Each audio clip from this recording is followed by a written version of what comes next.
Assalamualaikum warahmatullahi wabarakatuh. Izin memperkenalkan diri, saya Muhammad Syahrul, NPM 2321020071 dari kelas HTNJ. Ingin mengumpulkan tugas fikih mawaris yang dosen pengampu itu Dr. Hervin Yoki Pradikta MHI. Halangan untuk menerima kewarisan. A. Pengertian dan jenis-jenis warisan. Kata waris berasal dari bahasa Arab, yaitu warasa yurisu, warisan yang berarti berpindahnya harta. Jenis-jenis halangan untuk menerima warisan. Halangan untuk menerima warisan adalah kondisi atau keadaan tertentu yang menghalangi seseorang dari haknya untuk menerima warisan, baik karena perbuatan atau status tertentu yang dianggap tidak memenuhi syarat sebagai ahli waris yang layak. 1. Halangan dalam hukum Islam. Dalam hukum Islam, beberapa halangan yang menyebabkan seseorang tidak layak untuk menerima warisan dikenal sebagai al-mawani, al-irs. Halangan-halangan ini umumnya ditetapkan untuk menjaga nilai moral dan mencegah kezaliman. Beberapa halangan utama dalam hukum Islam meliputi: A. Pembunuhan terhadap pewaris. Jika seorang ahli waris membunuh pewaris, baik secara langsung maupun tidak langsung, maka ia tidak berhak atas warisan. Yang B. Perbedaan agama. Dalam hukum Islam, seseorang yang berbeda agama dengan pewaris juga tidak berhak menerima warisan. Ketentuan ini didasarkan pada pandangan bahwa warisan yang dapat diberikan kepada orang yang seagama.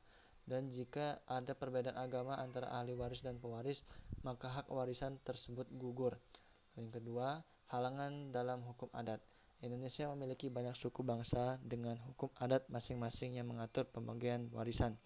Aturan-aturan adat ini sangat bervariasi, yaitu A. Gender dan status perkawinan. Yang B. Hubungan kekerabatan. Yang C. Status sosial dan perilaku. Selanjutnya yang C. Implikasi hukum dan sosial dari halangan warisan.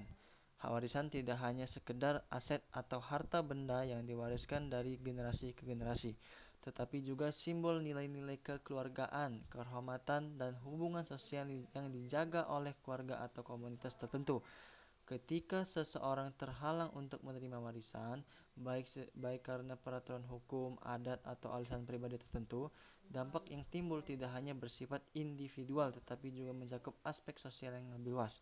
Dalam konteks sosial, halangan untuk menerima warisan dapat memicu berbagai konsekuensi yang mempengaruhi hubungan antara anggota keluarga, kedudukan sosial di masyarakat, dan bahkan harmoni yang ada di dalam komunitas. Kesimpulannya, warisan memainkan peran yang sangat penting dalam mempertahankan kesejahteraan dan kesinambungan ekonomi antar generasi, serta menjadi simbol kepercayaan dan nilai-nilai kekeluargaan. Namun, dalam pelaksanaannya, ada berbagai hambatan atau halangan yang menghalangi seseorang untuk menerima hak waris.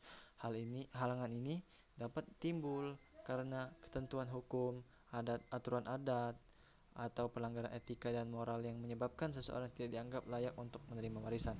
Berbagai halangan ini tidak hanya mempengaruhi individu yang terhalang, tetapi juga berdampak pada keseimbangan sosial, hubungan antar keluarga, dan situasi ekonomi keluarga secara keseluruhan. Dampak dari halangan menerima warisan bisa sangat luas, mulai dari ketegangan sosial dalam keluarga hingga stigma yang dialami individu yang terhalang. Hubungan keluarga dapat terganggu ketika terjadi perselisihan terkait hak waris.